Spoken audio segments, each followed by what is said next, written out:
Hi everybody, I'm Maverick O'Sullivan, and I want to make the world a better place. I think one of the problems we're facing right now as a nation, you can argue topics all you want, but at the end of the day, at the root of the problem, what it really comes down to is a lot of the people making the decisions don't have our best interests at heart. But I have a plan to fix that. Naturally, I'm going to need your help. But first, let me tell you what all it is you have to gain from this.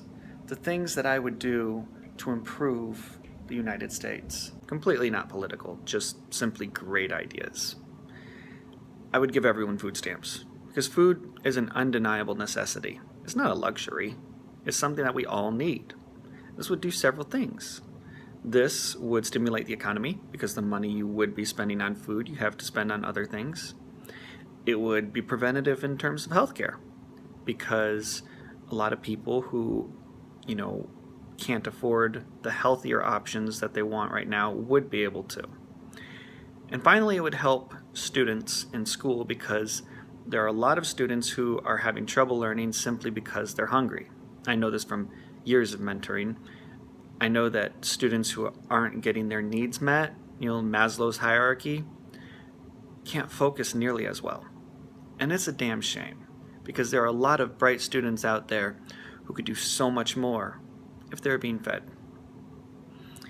Now, some people will make some arguments about this. Isn't that going to take a lot out of our taxes? It'll take some out of your taxes, but not nearly as much as you think. In fact, one of the things I'd cut back on is handouts to the rich. If you actually cut back on those handouts, you could pay for this food stamps program 100 times over.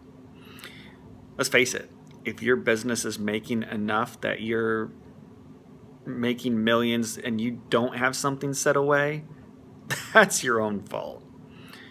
But back to the point. Other concerns is, what about people who take advantage of the system? Some people might. But think about this.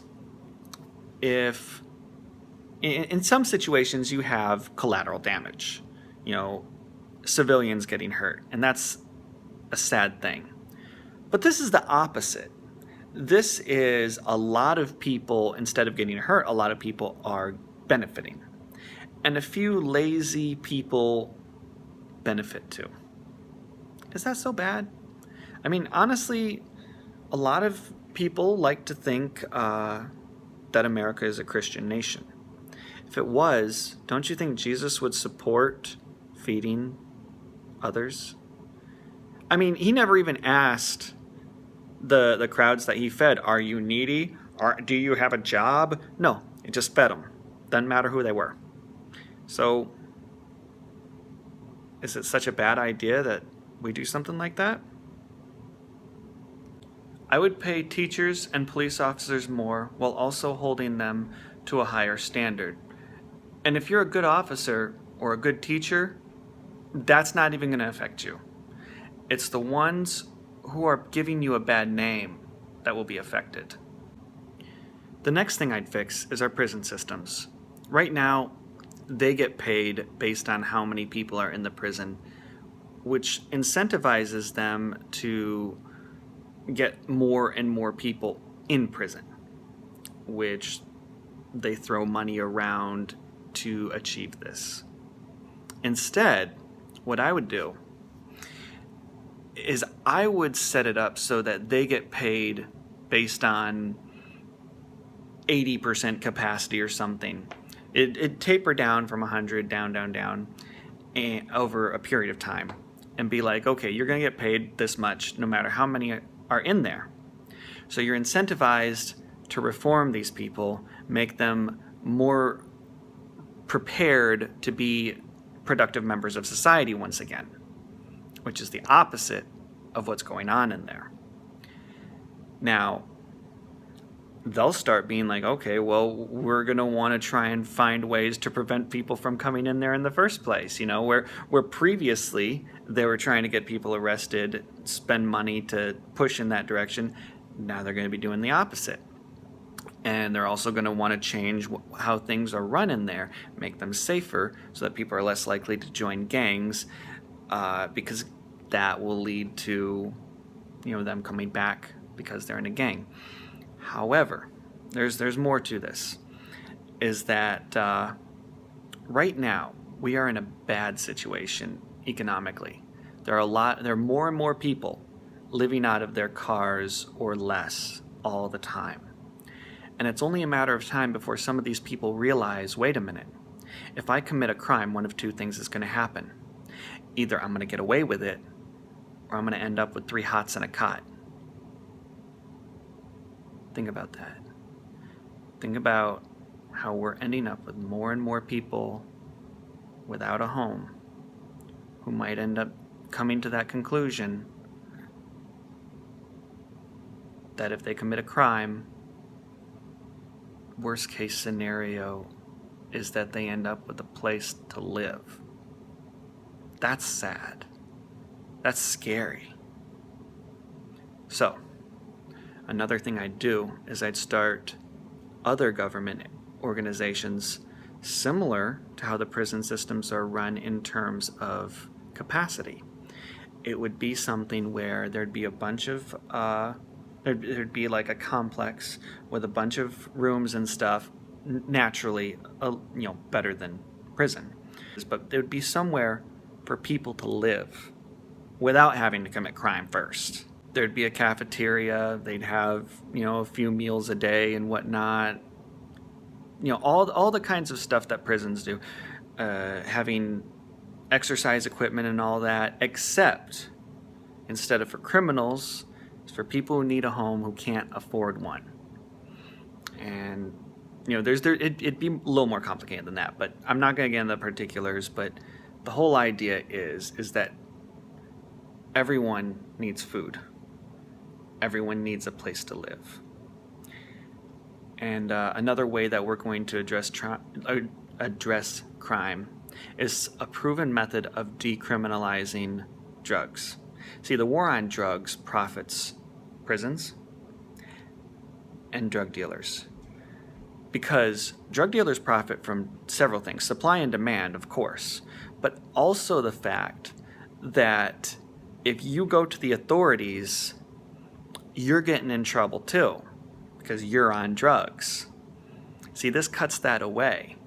So it makes it more likely for regular citizens caught up in those kinds of things to still be able to seek help.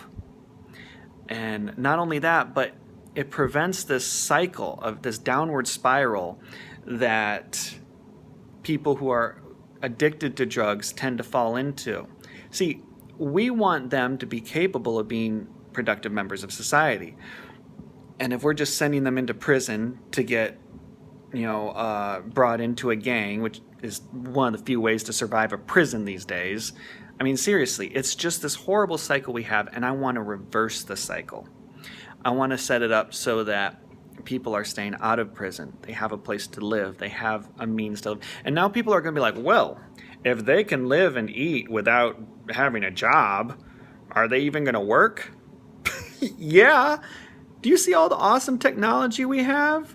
I mean, you're going to want an iPad rather than, using the facility's computer stuff.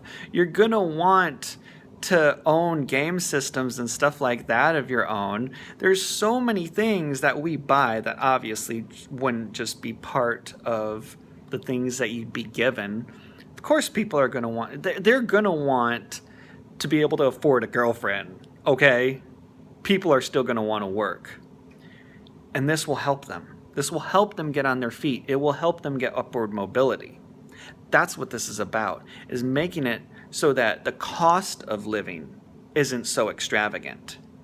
See, that's the main issue we have, is that the cost of living is hurting us. We can continue to bring up minimum wage, but the real problem is we don't have a maximum wage. See, the maximum wage, and a lot of things like wages of Congress and stuff, need to be based off of a multiple of the minimum wage. So, members of Congress should make X times minimum wage. Presidents should make X times minimum wage. So that way, when minimum wage goes up, They're like, okay, we benefit when minimum wage goes up. So keeping minimum wage down isn't something that Congress is going to want to do. So my policies have this method of taking things from a different angle, where it's like, I'm going to motivate you to want to make the right rules. And that's the difference. I think we should have a maximum wage, though. And it can be, 100 times the minimum wage. But if you have a bunch of employees and stuff like that, and your business is doing really well, we can instead make, for those situations, those people can get 100 times what their lowest paid employee is making.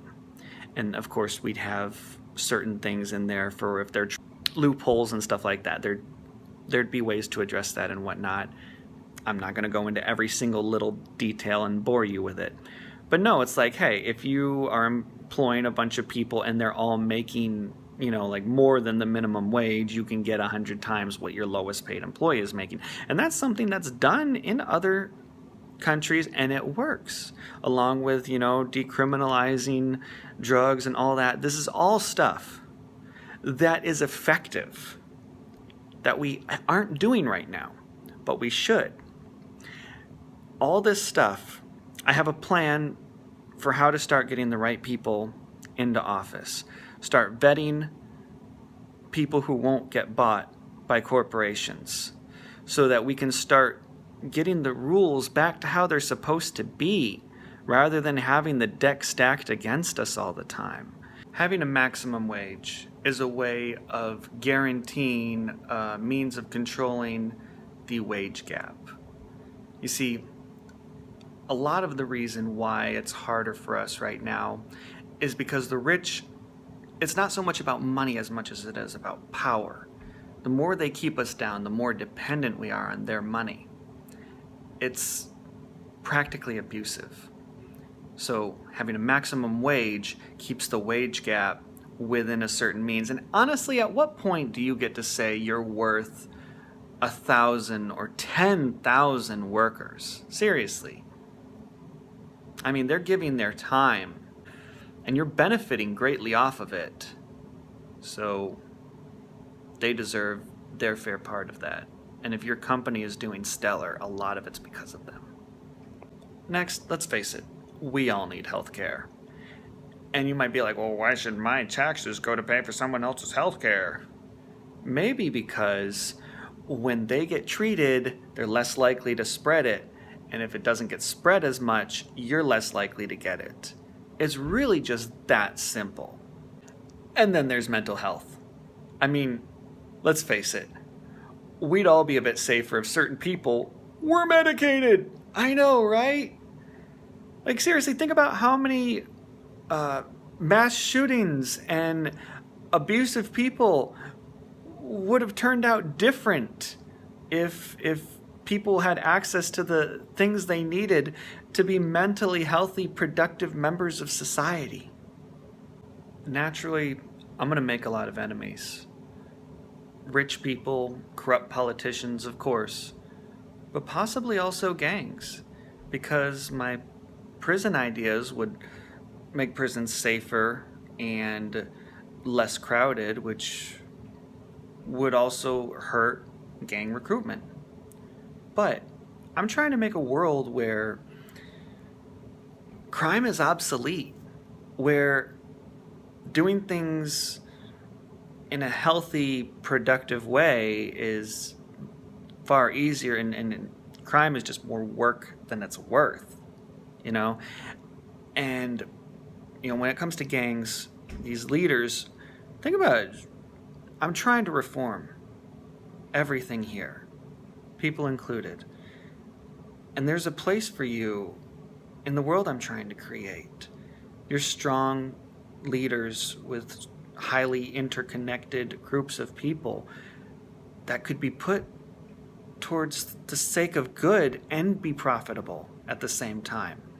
That's the world I'm trying to create. A place that you can be proud of to raise your children and grandchildren, all of you. I really believe that if we come together, if we spread this message, there's so much we can do. There's so much we can be far better than the sum of our parts. We gotta coordinate this, spread this message, share it, help me to put my plan into action. I guarantee you'll be glad you did.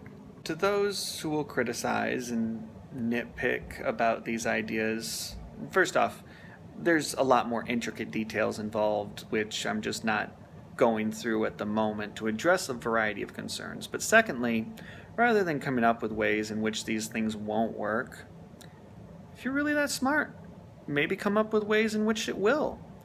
Ways to address your concerns that will still allow such great ideas to benefit us. Think about it. So to stay in on this plan, subscribe to my YouTube, Maverick O'Sullivan, and spread the hashtag Unite the United States, because that's what I intend on doing. Thank you.